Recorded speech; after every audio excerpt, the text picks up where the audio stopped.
unit. But if you want, touch. And you can adjust fine-tuning to suit your taste at any time. Woo! What a wild ride that was. It's Danny V back again with This Old House, ready to get your joist and your grommets all gussied up or whatnot. I don't know what they do with joist or grommets. Anyways, I'm here. I'm ready to do this. Are we ready to do this? Let's do this. Last episode, I talked about continuing the vlog style that we currently have right now, or I gave you guys the option to do a dollar store DVD review. Nobody voted for either. I went ahead and made the decision for you because I'm Big Papa D and I'm here for you. I know what's best for you. I know what's best for me. I know what's best for you. I know what's best for This Old House. Our dollar store DVD deep dive review for Danny V is going to be the 1983 classic Movie Strange Brew, starring Canadian darling Rick Moranis and Dave Thomas. Make sure to have your jewels fully charged with the best mango in town. And always stay hydrated. I always choose a venti iced coffee, not sponsored, but delicious as hell, because water is gross. All right, let's get to the review. Strange Brew, 1983. Let's go to a time warp, baby. Woo! Alright, we're introduced to our two scrappy protagonists, Bob and Doug McKenzie. They're on a behind-the-scenes movie lot. Good day, I'm Bob McKenzie, this is my brother Doug. How's it going, eh? Our two hosers give us a glimpse of their ramshackle homemade movie. If I had to be honest, this juvenile short film would have been far better of a journey than the one we're about to embark on. In a meta twist, the boys' movie is being screened at a local movie theater and quickly devolves into a riot, where the two dopes are chased out of the showing. So far so good, as far as intros go. They've got me hooked. After an awesomely 80s montage credit scroll, these two Canucks adjourn back to their shabby house. Bob and Doug finish all their dad's beer, and you know what that means. Their parents are going to kick them out. The next day, old Bobby and Douglas begin their misadventure starting at the beer store. The beer store is set up like an assembly line, where the attendant calls the order over a comm and the beer slides down a conveyor belt. And boy, I wish this was a real store I could go to, but for health reasons, this D-bag can't drink anymore. So for the remainder of this beer-soaked movie, your boy's gonna be sipping on LaCroix. That's right, LaCroix for your boy. Well, these two hayseeds try to pull a fast one over on the beer store cashier, claiming that they found a mouse in the beer.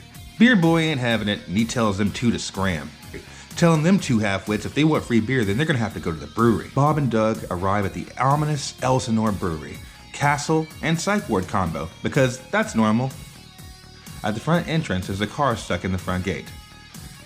The two help by pushing her through with their Scooby-Doo van. Turns out the woman that they're helping is Pamela Elsinore, the now heiress to the Elsinore Brewery, after the untimely demise of Mr. Elsinore, her father. Watching over the security cams, we are introduced to our clandestine force, helmed by our obvious antagonist, Brewmaster Smith.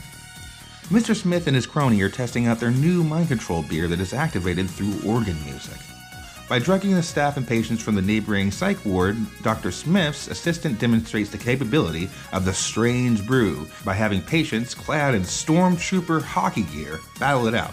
Pamela's uncle, meanwhile, after marrying the widow of Mr. Elsinore and Pamela's mother, is trying to buy Pamela out of her birthright to the brewery.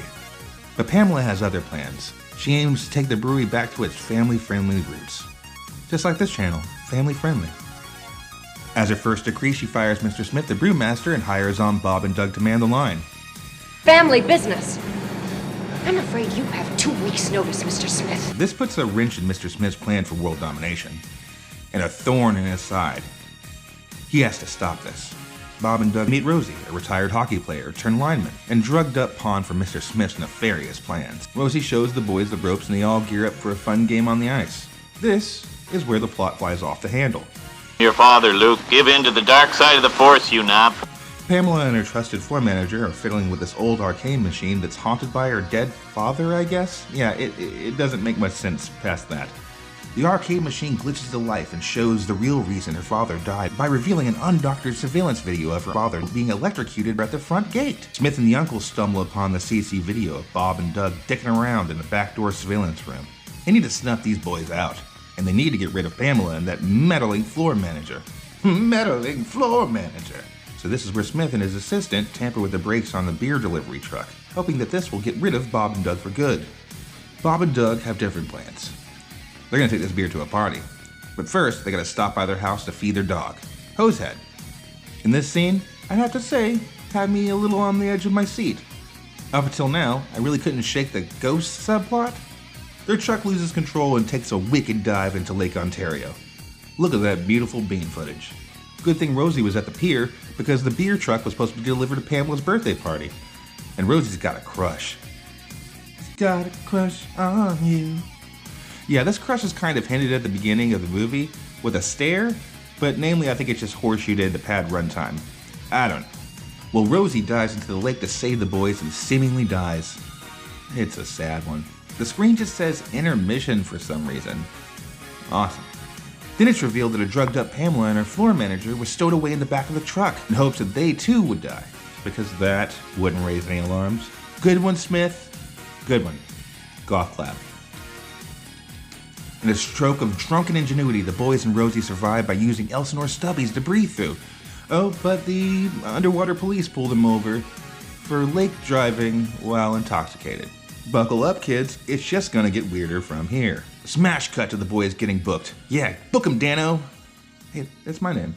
And court Mr. Smith, who is also the head of the Royal Canadian Institute for Mentally Insane for Reasons, also, that's quite a mouthful, mouthful, is charged with the care of Bob and Doug, stating that they are mentally unfit for court.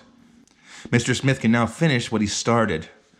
Let's back up for a second. Let's watch Bob and Doug's lawyer kick the shit out of the press.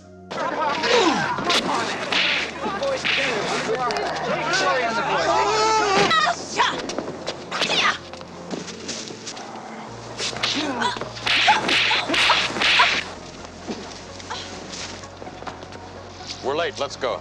Pamela, after being rescued, is now in a catatonic state. For plot convenience, it now is under the care of Mr. Smith. Rosie and the floor manager are being held at the hospital for injuries after the van crash. Rosie has to save his beloved Pamela, and I guess save the boys as well. So he sneaks away after stealing a car. Before the boys are lobotomized by Smith's assistant, Rosie knocks him out and saves Bob and Doug. They find where Pamela is being held and they break her out. He's all of a sudden not catatonic. Because reasons. But of course they're gonna have to split up, y'all. Doug and Rosie run off to go stop the uncle from sending out that tampered with beer, keeping the beer from making it to Oktoberfest. While Bob and Pam go off to apprehend Smith. While Doug and Rosie are quickly making work of Uncle Claude, Bob and Pamela are quickly apprehended by Mr. Smith and imprisoned in a slowly filling beer silo. This is where Smith reveals his plan. Like a jackass. In a few hours, I will introduce my special formula to the public at Oktoberfest. When they drink enough, they will do whatever I tell them. Rosie and Doug rally the troops of patience to join Bob and Pam to stop Smith. And a great fight scene breaks out between Rosie and Smith where Smith gets his ass handed to him. With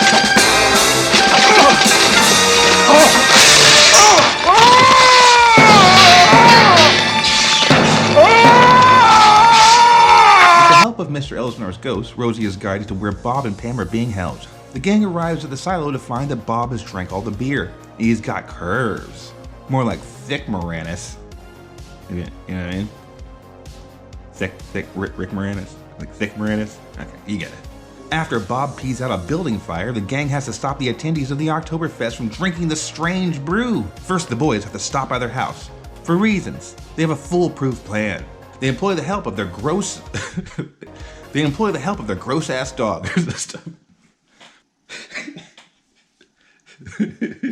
They employ the help of their gross-ass dog to stop. They employ the help of their gross-ass dog to stop people from drinking the beer at Oktoberfest, but they totally could have just gone there and not wasted any time.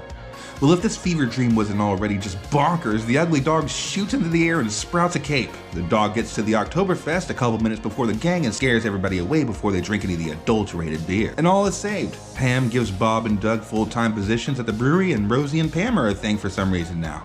And that's the end. Whoa! Wow, that was a great movie. That was fun for me to do. I'm so happy I was able to sit there and get it done with. I'm gonna say I'm gonna continue to do it.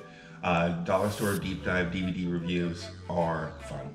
They're fun for me, and I hope they're fun for you. So let's just go. Let's just do it. Thank you so much for coming by. Thank you so much for visiting my vlog again, Dan's Vlog. Make sure to like and subscribe. Click the notification bell so you're up to date on every new episode that I got coming for you, little babies. They're coming for you. Anyways, what else to tell you? Oh yeah, I don't have a beard anymore. That's right, rocking the wicked stash now. So that's also part of the guarantee. You come here for the stash, you come here for the jewels, the best mango in town. You come here for the iced coffees, venti, not sponsored, but delicious. And always remember, the ocean is gross as fuck, and that's why we don't have gills. Let's play the outro music.